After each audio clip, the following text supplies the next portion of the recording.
Jésus au jardin de Gethsémani. C'est dans le tome 14, le 8 avril 1922. C'est Louisa qui parle et elle dit « Je réfléchissais sur la souffrance qu'a éprouvée mon cher Jésus au jardin de Gethsémani quand toutes nos fautes sont apparues devant lui. Grandement affligé, Jésus me dit dans mon intérieur « Ma fille, ma peine était immense et incompréhensible pour un esprit créé. Elle était particulièrement intense quand j'ai vu l'intelligence humaine toute déformée. Ma belle image que j'avais reproduite dans l'esprit créé était devenue horrible. Nous avions donné à l'homme une volonté, une intelligence et une mémoire. La gloire de mon Père céleste s'irradiait à partir de la volonté humaine. Il l'avait revêtue de son pouvoir, de sa sainteté et de sa noblesse. Il avait laissé des avenues ouvertes entre lui-même et la volonté humaine, afin que cette dernière puisse s'enrichir à même les trésors de la divinité. Entre la volonté humaine et la divine volonté, il n'y avait aucun départage entre mes choses et tes choses. Tout était gardé en commun, dans un accord mutuel. La volonté humaine était à l'image de la nôtre, semblable à notre essence, un reflet de nous-mêmes. Ainsi, notre vie était destinée à être la vie de l'homme. Mon Père lui avait donné une volonté libre et indépendante, à l'instar de la sienne. Comme cette volonté humaine a été défigurée, ayant échangé sa liberté contre l'esclavage des passions les plus viles. Ah, c'est cette volonté dénaturée qui est la cause de toutes les misères humaines actuelles. Elle n'est plus reconnaissable. Comme elle est loin de sa noblesse initiale, elle donne la nausée. Plus tard, moi, le Fils de Dieu, j'ai contribué à doter l'homme d'une intelligence à laquelle j'ai communiqué ma sagesse et la science de toutes les choses, de telle manière qu'en connaissant ces choses, l'homme puisse les apprécier et en bénéficier pleinement. Mais malheureusement, l'intelligence de l'homme est devenue remplie de vices abominables. Il a utilisé ses connaissances pour renier son Créateur. Ensuite, le Saint-Esprit a participé en donnant à l'homme une mémoire, de telle sorte que, en se souvenant des nombreux bénéfices reçus dans sa relation intime avec son Créateur, il soit pénétré de courants continus d'amour. L'amour était destiné à couronner cette mémoire, à la pénétrer. Mais quelle tristesse pour l'éternel amour! Cette mémoire sert à se souvenir des plaisirs, des richesses et même des péchés. Ainsi, la très sainte Trinité a été expulsée des bienfaits mêmes qu'elle a accordés aux créatures. Ma peine en voyant ainsi déformer ces trois capacités données à l'homme est indescriptible. Nous avions établi notre trône en l'homme et lui, il nous a expulsés. Alors voici le passage des trois fiat de l'âme. Il est daté du 13 avril 1922 dans le tome 14.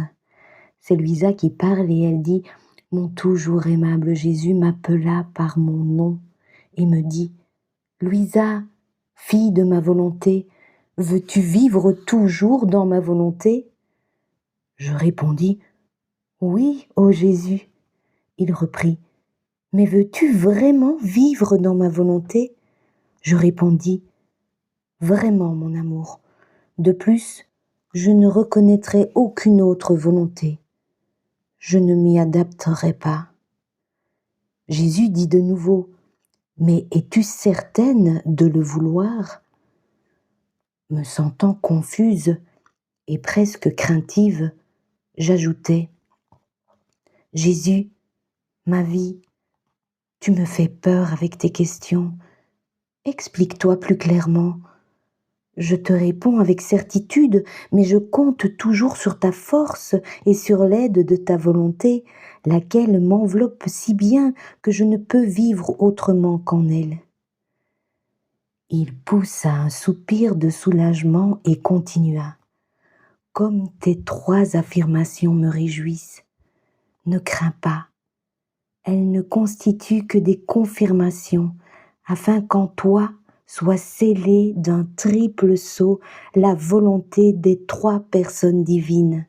Sache que quiconque vit dans ma volonté doit s'élever à de telles hauteurs qu'elles en viennent à vivre dans le sein de la très sainte Trinité.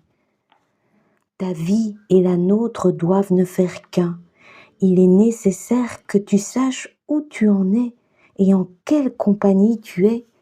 Tu dois aussi te conformer à tout ce que nous accomplissons. Ainsi, tu vivras en notre sein totalement consciente, consentante, sans contrainte et avec amour.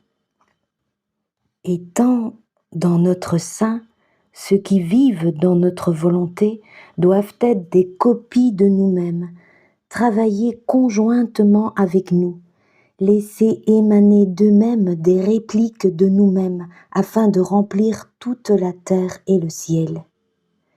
Le chemin de notre volonté est long, il englobe l'éternité. Quoi qu'il puisse te sembler que tu en as parcouru toute la longueur, il t'en reste encore beaucoup à couvrir.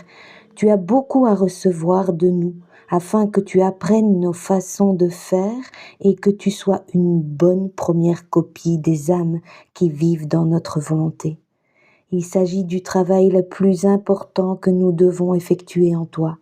C'est pourquoi nous devons te donner beaucoup et qu'il est très nécessaire que nous te disposions à recevoir ce que nous te donnons. C'était là le motif de ma triple question. C'était pour préparer ta disposition, pour t'ouvrir, t'élever au niveau des desseins que nous avons sur toi. Mon désir à ce sujet est si grand que je mettrai tout le reste de côté pour réaliser mon objectif.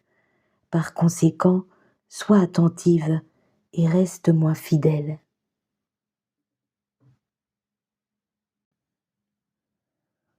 Ô doux Jésus, tu nous appelles chacun par notre nom, car tu nous connais intimement. C'est toi qui nous as créés à ton image et à ta ressemblance, à l'image de la Sainte Trinité, dans la puissance, la sagesse et la mémoire. Oui, mon Jésus, je te le redis 3 fois. Je veux vivre dans ta volonté. Fiat, fiat, fiat. Je désire que ta vie et la mienne ne fassent plus qu'une. Et c'est pour cela que je souhaite demeurer continuellement en ta présence. Tu me dis que le chemin sera long, mais qu'importe, puisque nous le parcourrons ensemble. Nous œuvrerons conjointement selon tes desseins, afin que tu puisses faire de nous de véritables répliques de toi.